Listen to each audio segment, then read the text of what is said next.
Եթերում է Ադրբեջանի ձայնը միջազգային ռադիոկայանի հայկական ծառայությունը։ Շարունակում ենք մեր հաղորդումը։ Երկար տարիներ է ինչ ծանր սոցիալական վիճակում են ապրում միացումից հնդաբանական գաղափարի զոհը դարձած Ադրբեջանից 1990-ական թվականների վերջին Հայաստան մեկնած հայերը։ Նրանք մտածում էին, որ Հայաստանում հայտնվելուն պես այդ երկրի իշխանությունները կօգնեն նրանց նոր կյանք սկսել, սակայն այդպես տեղի չունեցավ։ Այսօր էլ այդ հայերը ապրում են հանրակացարաններում, կիսաքանդ ու կիսավեր տներում, շատերն էլ փողոցներում ու տարբեր վայրերում, մի կերպ քարշ տալով իրենց խղճուկ գոյությունը։ Ամեն ինչից հոգնած ու հիասթափված 1992 թվականին Ադրբեջանից Հայաստան տեղափոխված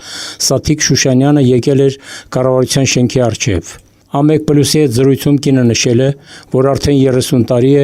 ապրում են փողոցներում։ Արդեն 30 տարի է, 29 տարի է, ես ապրում եմ փողոցում, գոմերում, տարբեր վայրերում, տարբեր տեղեր, վատ պայմաններում, կեղտոտ փնթի պայմաններում, ոչ մի կոմունալ պայմաններ չունի։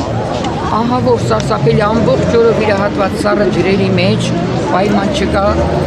ամոթ եմ ես զգում, անհարմար եմ զգում հիմա, որ ես ասեմ, մեր տոպրակը ձեռներս վազենք ես հարևանի տունը, որ ինչա խնդրենք, բաղնիկ մտնենք, վազենք ես մեկին խնդրենք, կողքից էլ լսենք, թե ովքեր են ես բոնժերը, ոչ մի պայման չունեմ հիվանդացած, չեն թողել, որ ես արդեն առողջություն, որ ես միտեղ գոնե աշխատեմ։ Ինչքան կարամ ես ինչքան կարամ այս պայմաններում ապրեմ, որովհետև ես ունեմ պատճառ, ունեմ խնդիր։ Սաթիկ Շուշանյանի խոսքով ընդամենը 16000 դրամ նպաստ եւ 26500 դրամ թոշակ է ստանում։ Այդ չնչին գումարով ոնց տուն ստեղծի եւ խնդրում է, որպեսզի իրեն աջակցեն։